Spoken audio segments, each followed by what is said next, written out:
একটা কাজ আছে যেটা করলে গর্ভধারণে বা সন্তান ধারণে অনেক উপকার হয়, এটা প্রমাণিত। সেটা হলো সঠিক সময়ে সহবাস করা।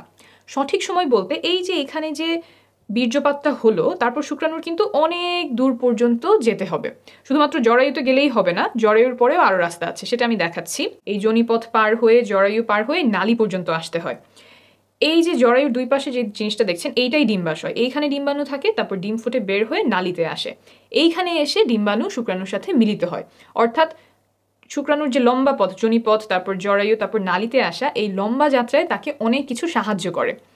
যোনিপথের যে স্রাব আছে, জরায়ুর যে স্রাব আছে, তারপর সংকোচন প্রসারণ, এই সব মিলে শুক্রাণুর পথটাকে সুগম করে। কিন্তু এই সুগম করার কাজ সে মাসের একটা নির্দিষ্ট সময়েই করে, যেটাকে আমরা বলি ফার্টাইল টাইম।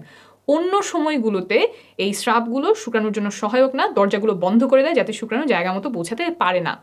তাই এই ফার্টাইল টাইম বা সঠিক সময়, সহবাসের সঠিক সময় জানাটা খুব গুরুত্বপূর্ণ। কিছু লক্ষণ আছে যা দেখে এই সময়টা খুব ভালোভাবে চিনতে পারা যায়। এটা নিয়ে আমি আলাদা একটা ভিডিও করেছি, আপনারা চাইলে দেখে নিতে পারেন। এখন বলি, ঘন ঘন বীর্যপাত করলে পুরুষের প্রজনন ক্ষমতা কমে যায় কিনা, সন্তান ধারণের জন্য কত ঘন ঘন সহবাস করা প্রয়োজন। একটা গবেষণায় দেখা গেছে যে প্রতিদিন সহবাস করলে সফল হওয়ার সম্ভাবনা সবচেয়ে বেশি থাকে, 37%। একদিন পর পর সহবাস করলেও সফলতার সম্ভাবনা কাছাকাছি থাকে, 33%।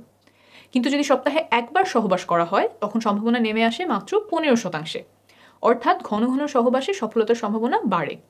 প্রতিদিন বা একদিন পরপর চেষ্টা করলে সর্বোচ্চ সম্ভাবনা থাকে। অনেকের একটা ভুল ধারণা আছে যে ঘন ঘন বীর্যপাত করলে পুরুষের প্রজনন ক্ষমতা কমে যায়। অনেকদিন পরপর বীর্যপাত করলে বীর্য ঘন মনে হয়, সেখান থেকে এই ধারণা তৈরি হতে পারে। তবে প্রায় 10,000 বীর্যের স্যাম্পল নিয়ে করা একটা বড় গবেষণায় দেখা গেছে যে প্রতিদিন বীর্যপাতেও শুক্রাণুর সংখ্যা স্বাভাবিক থাকে। আমি নিচে রেফারেন্স দিয়ে দিব, আপনি নিজেই চেক করে নিতে পারবেন। মোট কথা, প্রতিদিন বা একদিন পরপর চেষ্টা করলে সর্বোচ্চ সম্ভাবনা থাকে। আর যদি ফার্টাইল উইন্ডো বা গর্ভধারণের সবচেয়ে সম্ভাবনাময় সময়টা খুঁজে বের করে তখন ঘন ঘন চেষ্টা করা যায় তাহলে আরও ভালো। তবে সবার পক্ষে সব শিডিউল মেনে চেষ্টা করা সম্ভব নয়, অনেকের জন্য সেটা উপযুক্তও হবে না।